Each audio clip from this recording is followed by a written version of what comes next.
چلیے جناب. بسم الله الرحمن الرحيم. وبالسند المتصل منا إلى الإمام الترمذي رحمه الله تعالى أنه قال: باب ما جاء في مواساة الأخي. وبه قال حدثنا أحمد بن منيع قال حدثنا إسماعيل بن إبراهيم قال حدثنا حميد عن أنس رضي الله تعالى عنه وعنهم أنه قال: لما قدم عبد الرحمن بن عوف رضي الله تعالى عنه المدينة زاده الله شرفه وعزمه أعطى رسول الله صلى الله عليه وسلم بينه وبين سعد بن ربيع رضي الله عنه فقال له: هلم أقاتلك معي نصفين وامرأتان فأصدق إحداهما فإذا انقضت عدتها فتزوجها. فقال: بارك الله لك في أهلك ومالك دلوني على السوق فدلوه على السوق فما رجع يومئذ إلا ومعه شيء من أخذ وثمن قد استقدره فرآه رسول الله صلى الله عليه وسلم بعد ذلك وعليه وضع صفرة فقال: مريم فقال: تزوجت امرأة من الأنصار قال: قال: نواة قال: حميد أو قال: وزن نواة من ذهب فقال: أولم ولو بشأن هذا حديث حسن صحيح. وقال أحمد بن حنبل: وزن نواة من ذهب وزن 3 دراهم وثلث. وقال إسحاق: وزن نواة من ذهب وزن 5 دراهم. أخبرني بذلك إسحاق بن منصور عن أحمد بن حنبل وإسحاق. فرماتے ہیں کہ عبد الرحمن ابن عوف رضی اللہ تعالی عنہ ہجرت کر کے مدینہ منورہ میں آئے. نبی کریم علیہ الصلوۃ والسلام کا دستور تھا کہ جس طرح انہوں نے مکی زندگی میں فیما بین مہاجرین جو اہل مکہ ہی تھے آپس میں رشتہ مواخات قائم کیا تھا، اسی طرح ہجرت کر کے شدہ جو لوگ آتے رہے آپ اہل مدینہ میں سے کسی کے ساتھ رشتہ مواخات کو قائم فرماتے رہے. مقصد اس کا یہ تھا کہ یہ بالکل نیا آدمی ہے، زندگی گزارنے کے لیے کوئی راستہ سامنے نہیں ہے. انصار اہل مدینہ ہیں، ہر چیز میں یہ مہاجر محتاج ہوگا. رشتہ مواخات کے بعد انصاری مہاجر کا ہر مرحلے کے اندر مددگار ہوگا. یہ نبی کریم علیہ الصلوۃ والسلام کا ایک معجزہ تھا کہ دو قومیں عادات و اطوار الگ ہیں، جان پہچان دو آدمیوں میں نہیں ہے، مگر آپ اگر کسی سے رشتہ مواخات قائم فرماتے ہیں تو وہ اس کے قدر نسبی رشتہ مواخات کے مقابلے میں زیادہ کرتا ہے، کیونکہ وہاں درمیان میں ماں اور باپ ہیں اور یہاں ایک اخ دوسرے اخ کے درمیان میں خود نبی کریم علیہ الصلوۃ والسلام کو پاتا ہے. اس لیے اس کے قدر زیادہ کی جو اس واقعے سے ظاہر ہوتی ہے. سعد بن ربیع لے کر کے آئے عبد الرحمن بن عوف کو گھر،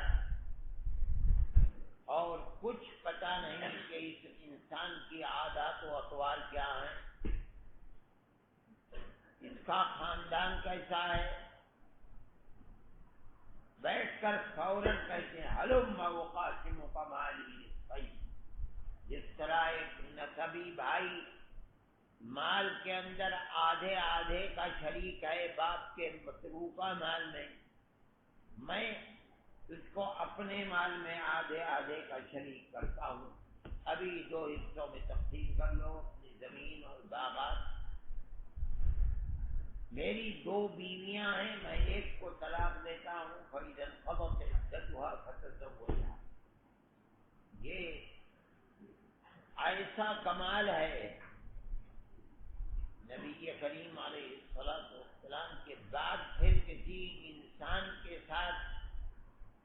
طریقے کا تعلق اور اعتقاد دوسروں کو نہیں دیکھا گیا ہے۔ نبی کریم علیہ الصلوۃ والسلام کے صحابہ، ان کے اندر جو حوصلہ اور اولو العزمی اللہ نے پیدا فرمائی اور آپ کے ساتھ جو حسن عقیدت ان کے دلوں کے اندر پیدا فرمایا تھا، پھر آپ کے بعد یہ چیز نظر نہیں آتی۔ چنانچہ ہم جیسا اگر کوئی ہوتا تو کہتا جزاک اللہ خیر الجزا، بھائی بڑا اچھا فیصلہ آپ نے فرمایا، کرو ابھی۔ مگر یہ اہل مکہ اور مہاجرین کے حوصلے کی بلندی تھی کہ بالکل ساری دولت و ثروت چھوڑ کر آئے تھے اللہ اور اس کے رسول کے لیے، اس لیے فوراً فرمایا بارک اللہ لک فی اہلک و مالک، اللہ تیرے اہل میں بھی برکت عطا فرمائے، تیرے مال میں بھی برکت عطا فرمائے، مجھے تو تم بازار کا راستہ بتا دو۔ مدینہ منورہ کوئی بڑی جگہ نہیں تھی، چھوٹی سی جگہ تھی۔ اس کا مطلب یہ کہ ابھی ابھی آئے ہیں، یہ بھی نہیں جانتے کہ بازار کا راستہ کیا ہے۔ اس کا مطلب کیا ہوا؟ تمہاری دولت تمہارے پاس، تمہارے اہل خانہ تمہارے پاس، میں تو خود کنواں کھودوں گا، پانی پیوں گا، تمہارے کنویں سے پانی نہیں پیوں گا۔ مجھے اپنی زندگی کے لیے خود ہی اپنے پیروں کے اوپر کھڑا ہونا ہے، اس لیے آپ یہ بتائیے راستہ کہاں ہے؟ اہل مکہ کاروباری ہی لوگ تھے، ان کے یہاں تو آج بھی کوئی چیز پیدا نہیں ہوتی ہے، سب پہاڑ اور پختہ زمین ہی ہے۔ اس لیے ان لوگوں کا تو کاروبار تھا۔ رحلۃ الشتاء والصیف ذکر فرمایا گیا، جب شتاء کا موسم ہوتا ہے تو پھر جنوب کی طرف جاتے ہیں یمن، وہاں سے چیزیں لے کر آتے ہیں اور کاروبار کرتے ہیں، اور جب گرمی کا موسم ہوتا ہے تو شمال میں جاتے ہیں شام، اور وہاں سے سامان لے کر کے آتے تھے۔ یہی کاروبار اعتماد تھا اس کے اوپر، چنانچہ بازار چلے گئے۔ فما رجع يومئذ إلا ومعه شيء من عقيق وثمن، صبح سے رات تک ادھر سے سامان اٹھایا، ابھی لاتا ہوں، ادھر لے جا کر کے بیچ دیا، ادھر سے کسی کا سامان اٹھایا اور ادھر لا کر کے بیچ دیا، یہاں آ کر کے اس کے پیسے دے دیے، وہاں جا کر کے یہ لوٹ پھیر کرتے کرتے فما رجع يومئذ إلا ومعه شيء من عقيق وثمن، شام کو لوٹ کر کوئی تو گھر تھا نہیں، سعد بن ربیع کے گھر آئے تو ان کے پاس کچھ زمین، گھی اور عقیق۔ اس دن کا نفع یہ تھا، یہ بلند حوصلگی کی چیز ہے۔ کر سکتے تھے کہ وہ آخات کے رشتے کی بنیاد پر جس چیز کو وہ پیش کر رہے ہیں سعد بن ربیع، اور دل و جان سے پیش کر رہے ہیں، وہ قبول کر لیتے، مگر نہیں، ہم خود اپنے پیر کے اوپر کھڑے ہوں گے۔ یہ بلند حوصلگی کی چیز ہے، کسی کے اوپر اپنے آپ کو، اپنے بوجھ کو ڈال دینا، کسی پر نربھر ہو جانا، یہ بلند حوصلہ لوگوں کا کام نہیں ہے۔ ماتے نہیں، ہم یہ کریں گے۔ عقیق پہلے بھی گزر چکا ہے، جو عرب میں آج بھی چلتا ہے، بدو لوگ کپڑا بچھاتے ہیں گرم پتھر پر یا تپتے ریت کے اوپر، اور جلیبی کی طرح اونٹنی کے دودھ کو ٹپکاتے ہیں، وہ اس گرم کپڑے پر گرتا رہتا ہے، پھٹتا رہتا ہے، جمتا رہتا ہے، اتنی موٹی ایک تہہ ہو جاتی ہے، پھر اس کو چھوٹے چھوٹے ٹکڑے بنا کر بڑا کھٹا ہوتا ہے، لیکن کھٹی چیز بھی ٹھنڈی ہوتی ہے مزاج کے اعتبار سے، ایک تو موسم گرم وہاں کا، دوسرے مزاج گرم لوگوں کا، تو وہ چیز مفید ہوتی ہے، جیسے سرکہ۔ اب کچھ ہی دنوں کے بعد فرماتے ہیں نبی کریم علیہ الصلوۃ والسلام نے ان کے اوپر وبر الصفرہ، سردی کے آثار، وبر کہتے ہیں اثر کو، مطلب ہے کہ وہ خوشبو جو مردوں کے لیے ناجائز ہے اور عورتوں کے لیے جائز ہے، جو زعفران سے بنائی جاتی ہے، اس میں خوشبو بھی ہے، رنگ بھی ہے، آپ نے ان کے کپڑوں پر وہ لگی ہوئی دیکھی، فرمایا یہ کہاں سے؟ یہ تو مرد کے لیے جائز نہیں ہے، کیا بات ہے؟ یا رسول اللہ، میں نے ایک انصاریہ سے نکاح کر لیا ہے، یہ بھی ایک ضرورت تھی۔ فرمایا اچھا، فما اصدقتا، صداق یا صداق، مہر کیا دیا اس کو؟ فرمایا نواة من ذهب او قال وزن نواة من ذهب، فرماتے ہیں اولم ولو بشادی، ولیمہ ضرور کرنا، جا کے ولیمہ کرو، کچھ نہ ہو بھائی ایک ہی بکری سے ولیمہ کر دو، ایک بکری، وہاں کی بکریاں بھی چھوٹی چھوٹی ہوتی ہیں، 10-5 آدمی کھا لیں گے بھائی، ایسی چیز ہوتی ہے، اولم ولو بشادی، کچھ گھر کے لوگ ہیں، کچھ عزیز رشتے دار ہوں گے جن کے یہاں شادی ہوئی، ان کو بلا لو، ولیمہ کرنا۔ اب یہاں ایک مسئلہ ہے کہ نوات، ایک تو مصداق نوات کیا ہے؟ فرماتے ہیں وقال احمد بن حنبل وزن نواة من ذهب وزن 3 دراهم وثلث۔ امام احمد بن حنبل رحمت اللہ علیہ فرماتے ہیں کہ نواح کہتے ہیں گٹھلی کو، اور گٹھلی سے مراد ہے کھجور کی گٹھلی۔ اب گٹھلی تو چھوٹی بھی ہوتی ہے، بڑی بھی ہوتی ہے، بالکل باریک بھی ہوتی ہے، ہمارے یہاں کی کھجوروں میں گٹھلی ہی گٹھلی ہوتی ہے، گودا ہوتے ہی نہیں، اوپر چھلکا ذرا سا گودا، باقی گٹھلی بڑی موٹی، کیونکہ تعبیر نہیں ہے۔ اگر تعبیر ہو جائے گی تو گودا بڑھ جائے گا، گٹھلی چھوٹی ہو جائے گی۔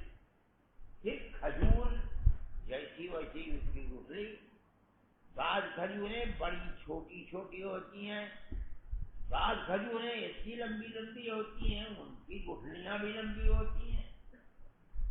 تو نواة من ذهب کا کچھ پتہ ہی نہیں چلے گا کہ ہے کیا۔ تو در حقیقت نواة من ذهب سے یہ مراد نہیں ہوتی کہ کسی بھی کھجور کی گٹھلی، بلکہ یہ ایک متعین محدود پیمانہ ہے۔ جب نواة من ذهب کہا جائے گا تو گٹھلی کا تصور نہیں ہوگا، بلکہ اسی مقدار کا تصور ہوگا جس کے لیے اس لفظ کو بولا گیا۔ وہ مقدار کیا ہے؟ 3 دراهم وثلث۔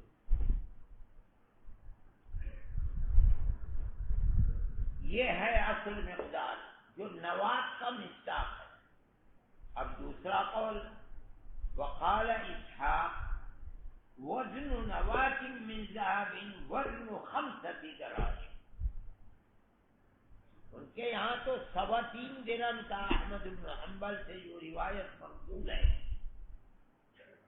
اور یہ اسحاق کہتے ہیں کہ وزن 5۔ اخبرنی بذلك اسحاق بن منصور عن احمد بن حنبل۔ دوسرا قول یہ اسحاق کے ساتھ ساتھ احمد بن حنبل رحمہ اللہ کا بھی قول ہے کہ وزن نواة من ذهب وزن 5 دراهم۔ یہ ایک مسئلہ ہوا۔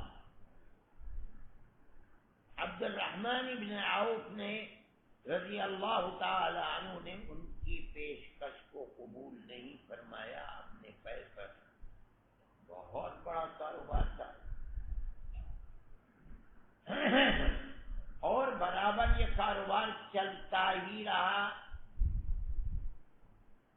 اللہ نے اس میں بڑی خیر و برکت عطا فرمائی.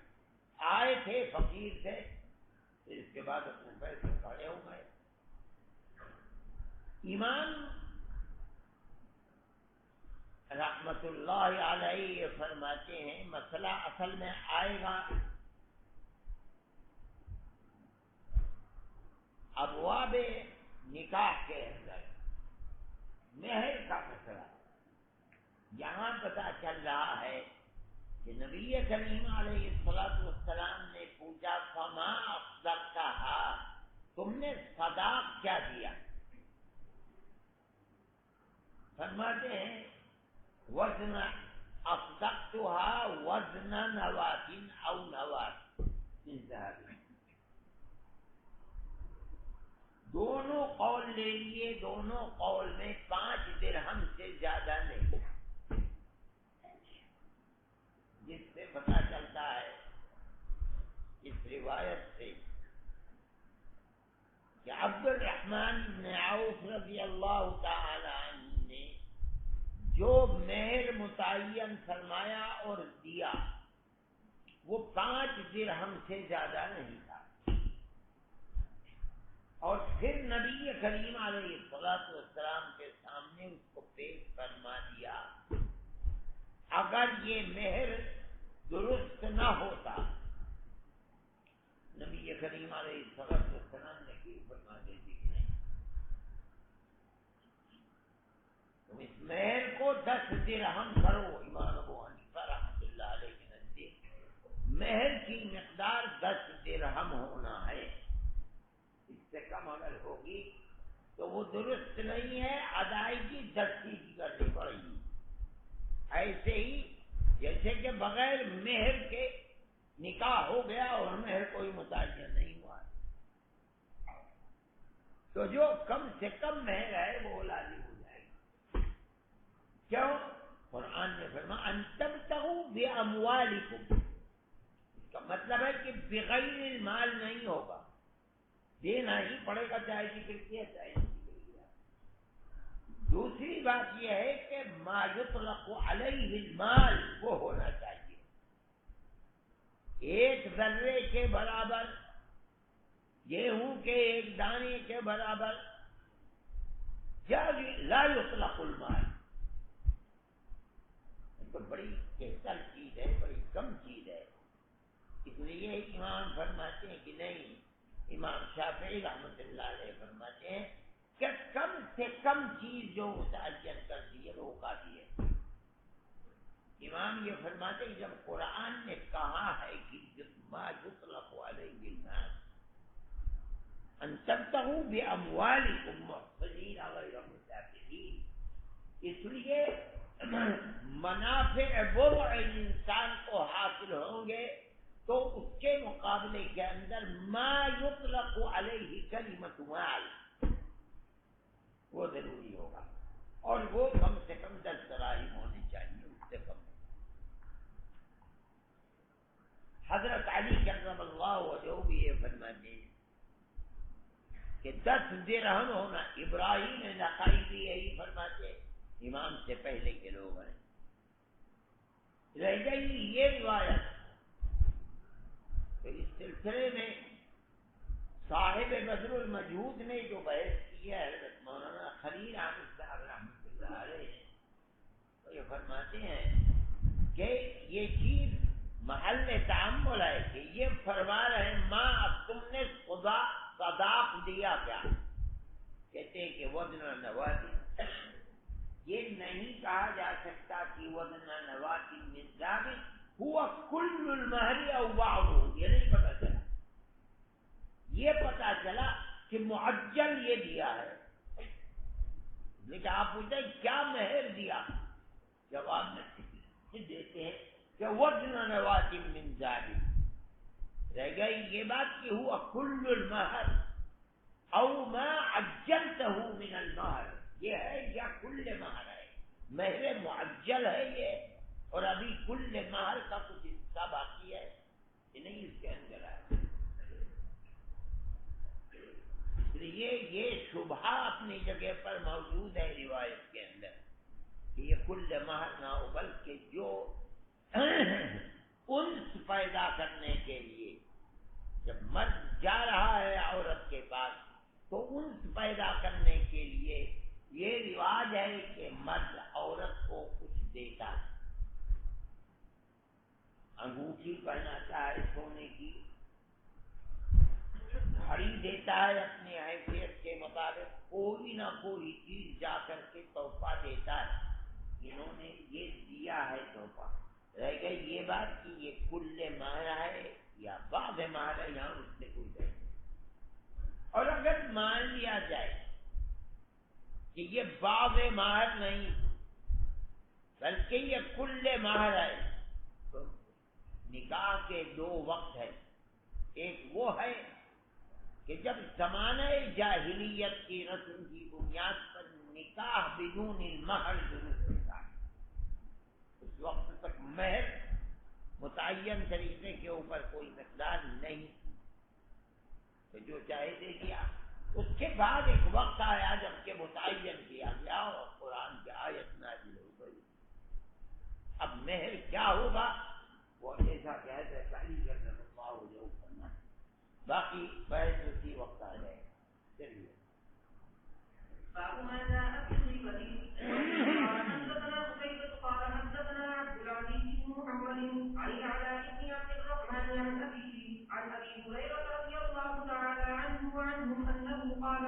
قيل يا رسول الله صلى الله عليه وسلم ما الغيبة؟ قال ذكرك أخاك بما يكره. قال أرأيت إن كان فيه ما تقول؟ قال إن كان فيه ما تقول فقد اختصته، وإن لم يكن فيه ما تقول فقد بهته. وفي الباب عن أبي بردة وابن عمر وعبد الله بن عمرو رضي الله عنهم أجمعين. هذا حديث صحيح. غیبت کسے کہتے ہیں؟ آپ نے فرمایا ذکرک اخاک بما یکرہ، اپنے بھائی کا ذکر کرنا اس وصف کے ساتھ جس کو وہ مکروہ، لنگڑا، کالا، چوندا، اندھا، کان، یہ اور عادات و اطوار کے خائن، بدخو، بد عادت، برا مزاج، یہی اوصاف ہے۔ آدمی کو کہو کہ تو اس کو اچھا تھوڑی لگے گا، پیٹھ پیچھے کہہ رہا ہے۔ اب فرماتے ہیں ذکرک اخاک بما یکرہ، جس کو وہ مکروہ ہے۔ سائل سوال کرتا ہے یا رسول اللہ اگر واقعتاً وہ وصف موجود ہے، لنگڑے کو لنگڑا کہا جانا ہے، وہ تو لنگڑا ہے ہی ہے، کیا بلا کہہ دیا؟ فرمایا تبھی تو غیبت ہے، اگر وہ لنگڑا نہیں تب تو بہتان ہے اس کے اوپر۔ ایک آدمی دونوں آنکھوں سے تو دو اندھا، یہ تو غلط ہی ہے، بہتان ہی ہے اس کے اوپر۔ تو غیبت تو ہو ہی کی جبکہ وہ وصف اس کے اندر موجود ہے اور تم اس وصف ہو۔ یہاں کچھ قیود لگیں گی غیبت کے اندر۔ حظ نفس ہو تب وہ غیبت ہوگی، اگر حظ نفس نہیں بلکہ اس کے اندر کوئی مصلحت دینی ہے تو وہ غیبت نہیں ہوگی۔ جیسے محدثین روات حدیث کے اندر تعین کو پیدا کرنے کے لیے بعض اوقات اس وصف کو بیان کرتے ہیں جو وصف قوی ہوتا ہے، جیسے حارث کے ساتھ حارث الاحول کانا لگا دیا، کسی کے ساتھ اصم لگا دیا، کسی کے ساتھ اعمى لگا دیا، کہ ایک ہی زمانے کے اندر دو تین، ایک ہی نام، ایک ہی ابوت و بنوت، تو اب ان کے درمیان میں امتیاز کو پیدا کرنے کے لیے یہ وصف بیان کیا جا رہا ہے تاکہ بعد میں آنے والے محدثین یہ سمجھ لیں کہ یہ قوم ہے، اسی کے اوصاف کی بنیاد کے اوپر حدیث کو مرتبہ دیا جائے گا کہ سند کے اندر یہ آدمی ہے، آیا اس کی بنیاد پر اس حدیث کی اہمیت کم ہوئی یا نہیں۔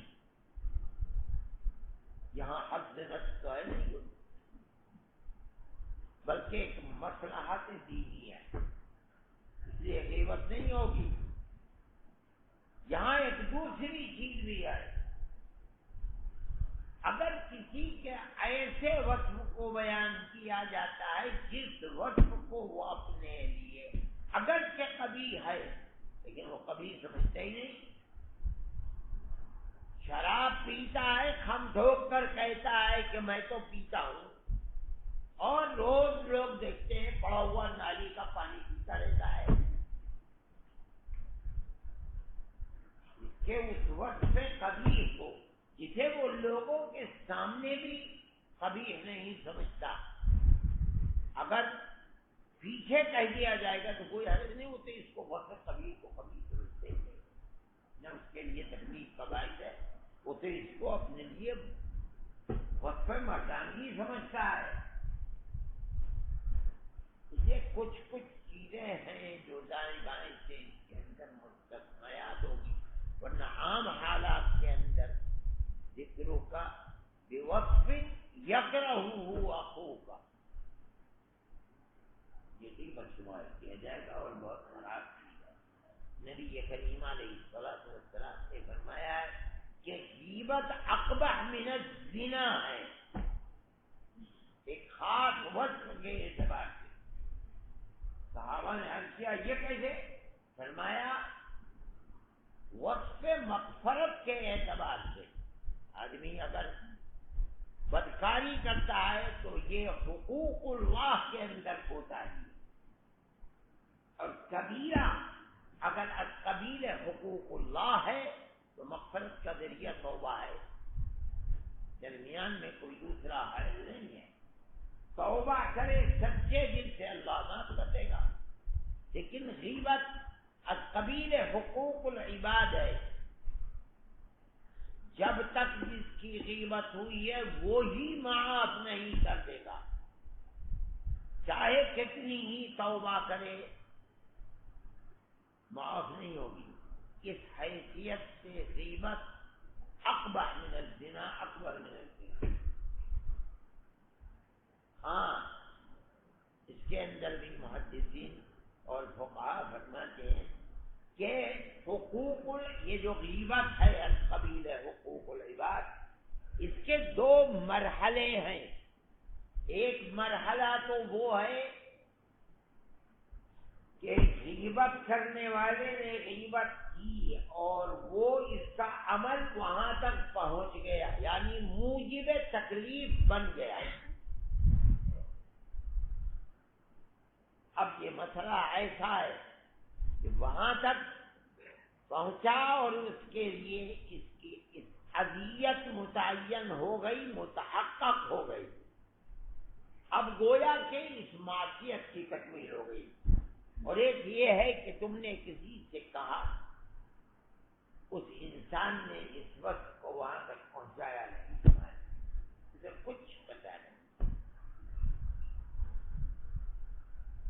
اور تم نے اس آدمی سے جو تمہارا قابل اعتماد ہے ہاتھ جوڑ لیے، بھائی مجھ سے غلطی ہو گئی، مجھے نہیں کہنا، تم مجھے بات پہنچانا، میں تو اس کا خیر خواہ ہوں، میں اس کے لیے دعا کرتا ہوں، تو اب اس کی مکافات یہ ہے کہ تم اس کے لیے دعا کرو، خیر کی توقع ہے کہ اللہ تعالیٰ تمہارے اس عمل کو معاف کرے، لیکن ابھی اس گناہ کی تکمیل نہیں ہوئی، وہاں تک پہنچا نہیں ہے، جو دوسرے کا دل اس سے دکھتا وہاں تک نہیں ہوا ہے ابھی تک۔ اس صورتحال کے اندر صورت یہ بنے گی، بن سکتی ہے کہ انسان اس جگہ تک اس بات کے پہنچنے سے رکاوٹ بن جائے، اور آدمی کو یہ چاہیے کہ نہ پہنچائے۔ جب اس کو اپنی غلطی کا احساس ہو گیا ہے تو ابھی اس غیبت کو وہاں تک پہنچائے گا، نہیں پہنچائے گا، نہیں پہنچے گی وہاں تک بات، اور یہ آدمی اس کی مکافات کر اس کے حق میں دعائیں کرے گی، اے اللہ اس کو یہ نواز دے، نواز دے، اس سے نواز دے، اور یہ بات وہاں تک پہنچائے۔ بھائی وہ تو تمہارے لیے میں تو دیکھ رہا تھا، اسے رو رو کے تمہارے نام دے کر کے دعائیں کر رہا تھا تمہارے لیے، پہنچے اس کو خوشی کی چیز پہنچ جائے گی، یہ مکافات اس عمل کی ہوگی۔ چلیے باب ما جاء في الحسد وبه قال حدثنا عبد الجبار بن العلاء بن عبد الجبار العطار وسعيد بن عبد الرحمن قال حدثنا سفيان بن عيينة عن الزهري عن انس رضي الله تعالى عنه انه قال قال رسول الله صلى الله عليه وسلم لا تقاطعوا ولا تدابروا ولا تباغضوا ولا تحاسدوا وكونوا عباد الله إخوانا ولا يحل للمسلم ان ينظر اخاه فوق صلاته. هذا حديث حسن صحيح. وفي الباب عن ابي بكر الصديق والزبير بن العوام وابن عمر وابن مسعود وابي هريره رضي الله عنهم اجمعين. وبه قال حدثنا ابن ابي عمر قال حدثنا سفيان قال حدثنا الزهري عن سالم عن ابي رضي الله تعالى عنه وعنهم انه قال قال رسول الله صلى الله عليه وسلم لا حسد الا في اثنين: رجل اتاه الله مالا فهو ينفق منه اناء الليل واناء النهار، ورجل اتاه الله القران فهو يقوم به اناء الليل واناء النهار. هذا حديث حسن صحيح. وقد روي عن ابن مسعود وابي هريره رضي الله عنهما عن النبي صلى الله عليه وسلم نحو هذا.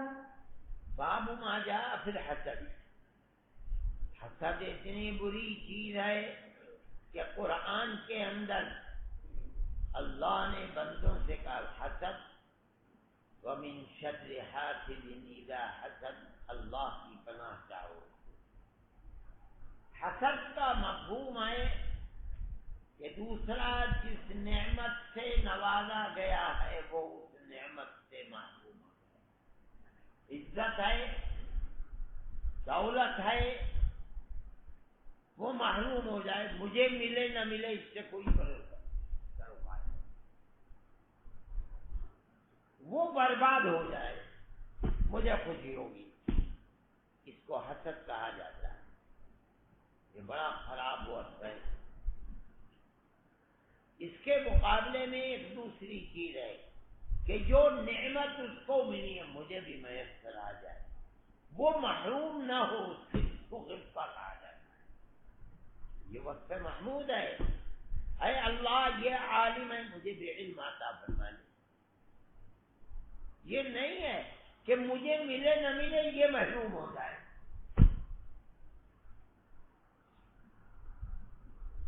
حسد بہت بڑی قبیح چیز ہے، خدا کی رحمت سے محرومی کا بہت بڑا ذریعہ بن جاتی ہے۔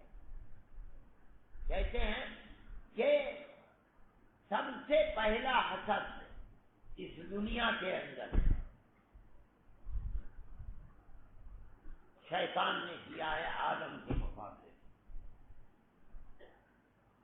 چنانچہ ہمیشہ کے لیے مذموما مدحورا کر کے جنت سے نکال دیا گیا، جہنم کا کوتا بنا دیا گیا۔ یہ انجام حسد ہر انسان کے لیے ہے۔ وہاں بھی یہی چیز تھی کہ میں جنت میں رہتا ہوں، مجھ کو اس کو کیسے مل گیا؟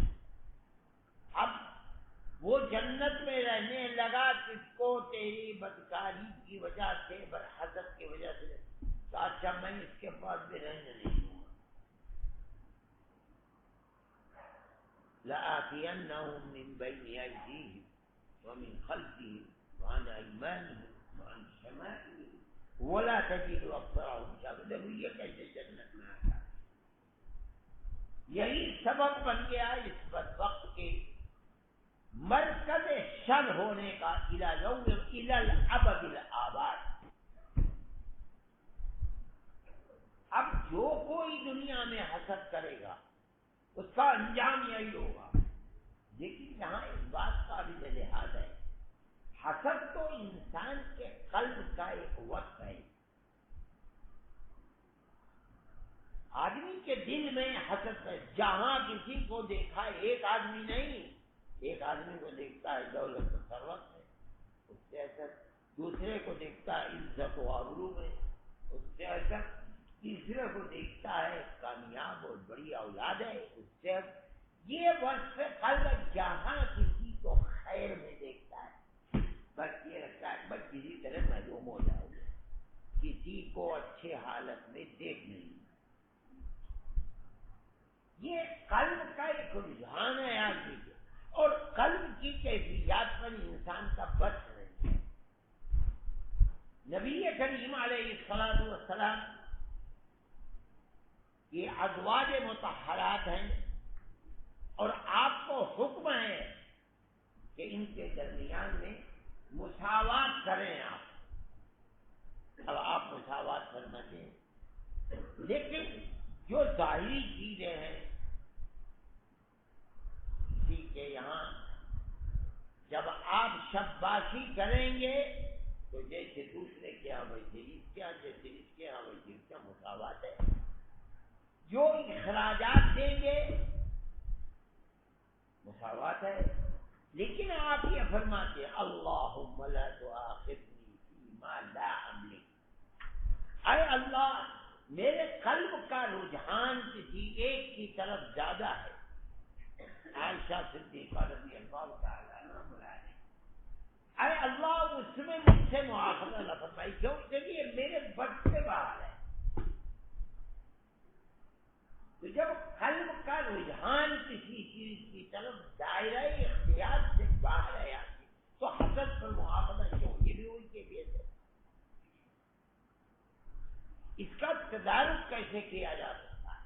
تو وہ تدارک کرنے کے لیے چیز دوسری ہے جو بعض روایات کے اندر آتی ہے، آپ ابن عبد البر رحمۃ اللہ علیہ نے تمہید میں ذکر کیا ہے کہ اس کی صورت یہ ہے کہ قلب یہ چاہتا ہے کہ حسد کیا جائے، یعنی اس کی دولت اس سے چھن جائے۔ قلب یہ داعیہ کرتا ہے کہ اس کی عزت و آبرو خاک میں مل جائے، یہ تو قلب کا داعیہ ہے، اس کے اختیار میں ہے کہ اس کے منافی عمل اپنی طرف سے پیش کرے۔ جب کوئی خیر ہو تو اگر حاسد ہے تو اپنے گھر میں تڑپتا ہے، اللہ او اللہ یہ تو 5 بیٹے تھے، 6واں بیٹا بھی ہو گیا تو اسے نہیں آئے۔ یہ جائے اور جا کر کے مبارکباد، اگر سے دل اس کے خلاف بگڑ جائے، دل چاہتا ہے بد دعا کرنے کو کہ مر جائے یہ جو ہوا، دل میں یہ داعیہ زبان اے اللہ اس کی اولاد کی حفاظت کرنا، جو دی ہے اس کی عمر میں برکت عطا۔ داعیہ قلب کے خلاف اپنے عمل کو عملاً و قولاً پیش کرے، یہ طریقہ ہے اس کی مکافات کا۔ چلیے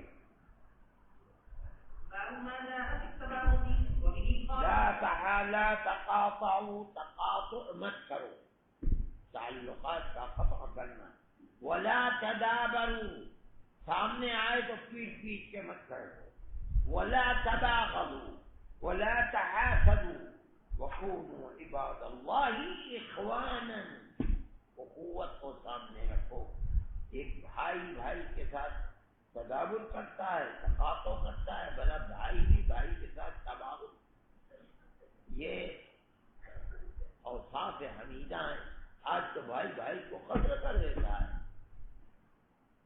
فرماتے ہیں وَكُونُوا عِبَادَ اللَّهِ وَلَا يَحِلُّ لِلْمُسْلِمِ، دوسری روایت میں لا حسد الا فِي، حسد سے مراد نفس حسد نہیں ہے، بلکہ حسد سے مراد ہے جو خوبیاں ہیں وہ مجھے مل جائیں،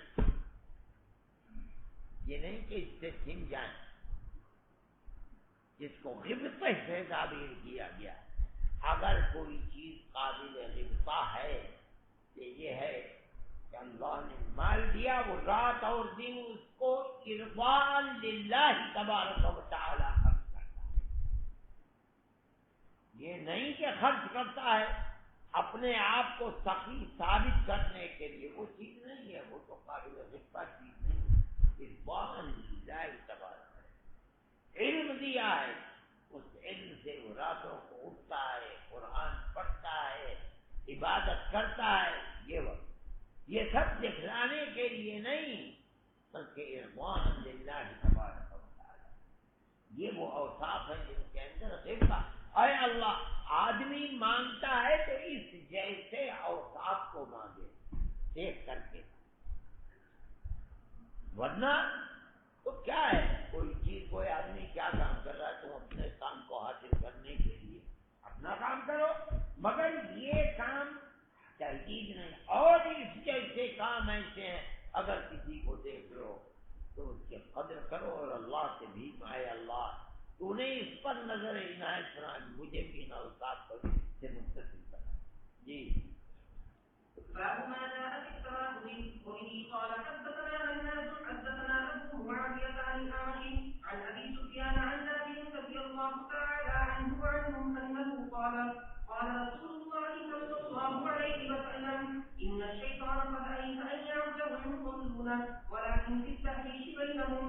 وفي الباب عن انس وسليمان بن عمرو بن الاحوص عن ابيه رضي الله عنهما هذا حديث حسن. وابو سفيان اسمه طلحه بن نافع. ان الشیطان قد عیس ان یعبدہ المصلون، بعض روایات میں عیس ان یعبدہ المصلون فی جزیرۃ العرب، شیطان کی حکومت چلتی تھی کیونکہ اللہ نے کوئی نبی بھیجا نہیں تھا، جزیرۃ العرب کے اندر خاص طریقے پر زمانہ جاہلیت تھا، رسول اللہ صلی اللہ علیہ وسلم فرماتے نہیں تھا۔ وہ کہاں گیا وہ اس دن والا ٹوپی والا جو یہ سلمان کی آیا نہیں نا؟ ارے کہاں ہے نہیں ہے؟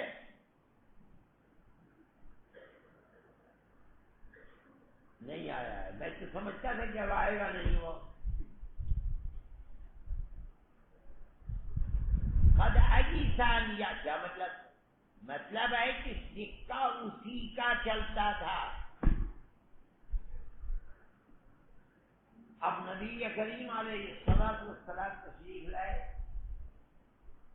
13 سالوں کے اندر بڑا شدید تنافس رہا کی جمتاری مکی زندگی کے اندر، مدنی زندگی کے اندر پلہ بھاری ہونے لگا، یہاں تک کہ خلافت اسلامیہ قائم ہو گئی۔ اللہ نے اس طرح سے دیا کہ خاص طریقے کے اوپر صلح حدیبیہ کے بعد جو پروپیگنڈا تھا کہ یہ لوگ کسی کو زندہ رہنے کا حق نہیں دیتے، اس صلح نے کہ صلح نیچے گر کر کی جا رہی ہے، اگر ہمارا کوئی بھاگ کر تمہارے یہاں آ جائے تم نہ واپس کرو، تمہارا کوئی یہاں آ جائے ہمارے یہاں واپس کرنے کی، کتنی نیچے گر کر کے بات ہے، کسی طرح زندہ رہنے دو ہمیں۔ دنیا نے یہ دیکھا کہ یہ پروپیگنڈا تو غلط تھا کہ یہ کسی کو زندہ رہنے کا حق نہیں دیتے، یہ تو بیچارے یہ کہتے بھائی ہمیں تو زندہ رہنے دو، تم جس طرح کا ہو رہا ہو، ہم آئیں گے صرف 3 دن کے لیے، اب بغیر ہتھیار کا ہمیں منظور ہے، اس کے بعد واپس چلے جائیں گے۔ مطلب یہ کہ ہر صلح ایسا لگتا ہے جس سے نیچے کی، تو اس پروپیگنڈے کی نفی ہو گئی۔ اسی کو قرآن نے فتح مبین کہا۔ کیا مطلب ہے؟ جو رکاوٹ تھی وہ دور ہو گئی۔ چنانچہ وَرَأَيْتَ النَّاسَ يَدْخُلُونَ فِي دِينِ اللَّهِ أَفْوَاجًا، اس کا سلسلہ شروع ہو گیا۔ نبی کریم علیہ السلام کے دعوت و تبلیغ کے ان اثرات کو جنگل کی آگ کی طرح اسلام کے پھیلنے کو دیکھ کر شیطان تو مایوس ہو گیا، بھائی میرا تو جائے ختم ہو گیا، جل گیا، بھائی میرا تو اب کام چلتا ہی، اب تو نبی آخر زمان کا بول بالا ہے، ڈنکا بج رہا ہے، اب میری حکومت چلنے کے امکانات ختم۔ عیسی ان یعبدہ المصلون، مصلون ان یعبدہ المؤمنون،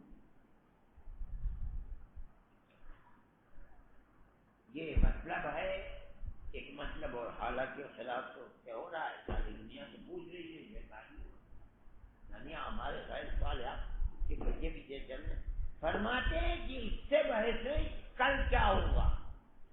فرمانے کا منشا یہ ہے کہ آج اسلام کی ترقی دیکھ کر کے وہ تو مایوس بیٹھ گیا، کل کیا ہوگا روایت اس سے ثابت ہے۔ اس لیے یہ نہ سمجھا جائے کہ مطلب ہے کہ عیسیٰ وَيَسْتَمِرُّ عَلَى ذَلِكَ إِلَى يَوْمِ الْقِيَامَةِ، یہ مفہوم نہیں ہے۔ آج کی صورتحال میں مایوس ہو گیا، کل کیا ہوگا اس سے کوئی بحث نہیں ہے۔ انیا ولیکن فی التحریش بینہم، لیکن کیا ہے ایک دوسرے کو اکسانے میں کہتے ہیں شیرے کی انگلی لگانے۔ کہتے ہیں کوئی مولانا صاحب تھے، امام مسجد کے، پیسے تھے نہیں، تنخواہ تو کم ملتی ہے، کوئی لالا کا کی دکان کی اس سے چیز اٹھاتے رہے۔ اب جب زیادہ پیسے ہو گئے تو لالا نے آگ دکھلائی کہ بھائی مولوی صاحب پیسے، اچھا ہم سے پیسہ مانگتے ہو، ہم بتائیں گے تمہیں۔ تو مولوی صاحب تو مولوی صاحب ہی تھے، اس لیے وہ گئے اور جا کر کے اس کی دکان پر جہاں تیل لٹکا ہوا تھا وہاں شیرے کی انگلی لگا دی۔ اس شیرے کی انگلی کے اوپر شیرے پر چھپکلی آئی، چھپکلی کو دیکھا بلی نے تو اس کے اوپر بلی دوڑی، بلی کو کتے نے دیکھا تو بلی پکڑنے کے لیے کتا دوڑا، وہ کتا دوڑا تو وہ جو تیل رکھا ہوا تھا وہ سب گر گیا۔ لالا کی دکان سے گڑبڑ ہو گئی، کہا دیکھا یہ شیرے کی انگلی میں آپ پیسہ مانگو گے، وہ جوڑ کے ہاتھ کھڑا، بھائی نہیں جو تم نے لیا یہ شیرے کی انگلی لگانا ایک کنایا ہے کہ برابر خلجان پیدا فساد برپا کرنے کے لیے کام ضرور کر، ایک کو دوسرے کے خلاف اکسانے وہ چیز سامنے ہے۔ خاص طریقے پر عالم عرب کا مزاج کہ اگر خود کسی اپنے دشمن یعنی جو بھائی ہے اس کو زخم پہنچانے کی طاقت نہیں ہے کہ جو سپر طاقت ہے اس کو لے کر کے آئے گا اور اس سے پٹوائے گا اور اچھا کر دیا علاج۔ یہ صورتحال کی، اس کو آپ ہر جگہ دیکھ سکتے ہیں، ماضی کے واقعات و حوادث جس نے عالم عرب کو اس جگہ پہنچایا ہے جہاں آج کھڑا ہوا۔ اب تحریک ہوئی،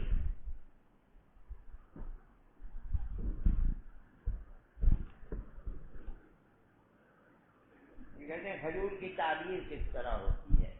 تعبیر تو ایک فن ہے، اور وہاں مدینہ منورہ کے جو روافض ہیں ان کو کہتے ہیں نخاولہ، نخول، کھجور کے کاٹ چھانٹ کرنے والوں، وہ اس فن کو جانتے ہیں۔ نر کھجور کے اوپر صرف پھول آتا ہے، پھل نہیں آتا۔ جب اس پر پھول آتا ہے نر کے اوپر تو اس کو لے کر کے سکھاتے ہیں سائے میں رکھ کر کے، جب وہ بالکل خشک ہو جاتا ہے تو مادہ جانتے ہیں باغ والے کی یہ نر ہے، یہ مادہ ہے، اس نر کی کوپل کو اوپر سے کھول کر کے یہ اس کے اوپر بھرا دیتے ہیں اور کچھ دانے اس کے اوپر اس طرح دیتے ہیں۔ یہ تعبیر ہے، اگر کیا جائے گا تو کھجور آئے گی، نہیں کیا جائے گا تو کھجور آئے گی نہیں، اگر آئے گی تو وہی موٹی گٹھلی اور چھلکا ہی چھلکا ہوگا۔ بعض نسلیں اب ایسی ہیں کھجور کی کہ جس میں تعبیر نہیں کرنی پڑتی، اگر 10-5 درخت مادہ کے ہیں بیچ میں ایک درخت نر کا لگا دو، اس کا وجود اس جگہ تعبیر کا کام دے گا۔ ذریعے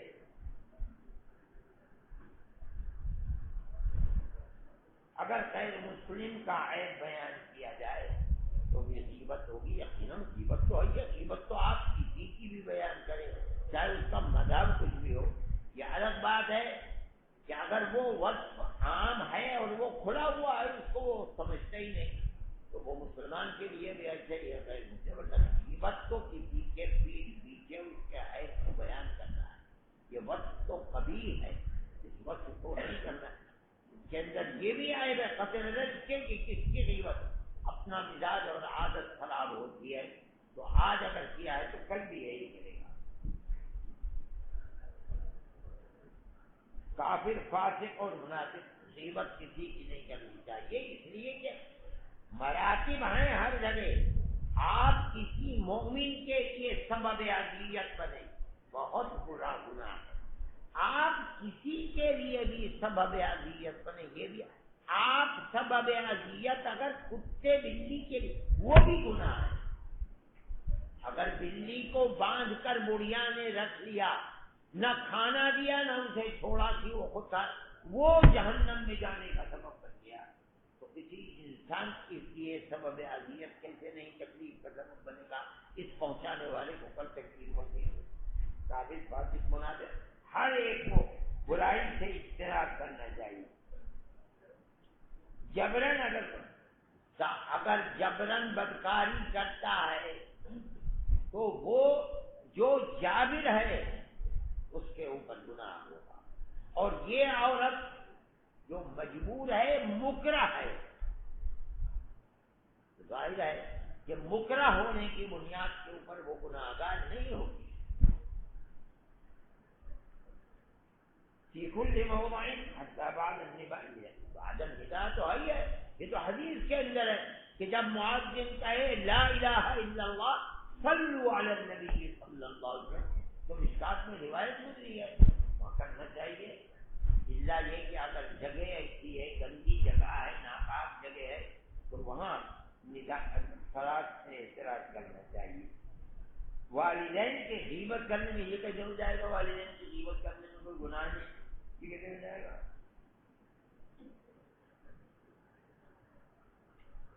ہم نے سنا ہے کہ میرے فاطمی تو نبی کریم علیہ الصلوۃ والسلام نے، حضرت عمر رضی اللہ تعالی عنہ فرماتے ہیں کہ نبی کریم علیہ واللہ قسم کا الا لا تغالوا فی صدقات النساء، عورتوں کے مہر میں زیادتی مت کرو، فإنها لو كانت مکرمة وتقوى عند الله تبارک وتعالى لکان اولاکم بها نبی اللہ صلی اللہ علیہ وسلم، واللہ ما نکح ولا انکح علی اکثر من 12 اوقیۃ، 12 اوقیے سے زیادہ نہ آپ نے اپنا نکاح نہ اپنے گھر والوں کا نکاح اس سے زیادہ کیا ہے۔ اس لیے اس کا مطلب ہے کہ سنت آپ کی یہ ہے کہ نکاح 12 اوقیے سے زیادہ کرنا ہونا چاہیے۔ وہ وہی ہے جس کو میرے فاطمی سے تعبیر کیا جاتا ہے۔ جب آپ نے حضرت عمر رضی اللہ عنہ قسم کھا کر کے فرماتے ہیں تو ہمارے بزرگوں کا دستور تھا کہ احیاء سنت کرنا چاہیے۔ اس بنیاد کے اوپر وہ اس کی کرتے تھے کہ دنیا نے اب اس سنت کو چھوڑ دیا ہے، حالانکہ سنت کا احیاء کرنے کا رتبہ یہ ہے فکأنما احیانی، جیسے اس نے مجھے زندہ کر دیا۔ اس لیے مولویوں کو خصوصیت سے اپنے نکاح کے اندر بھی دوسروں کے نکاح کے اندر بھی احیاء سنت کا خیال رکھنا چاہیے، وہی ہے جس کو میرے ساتھ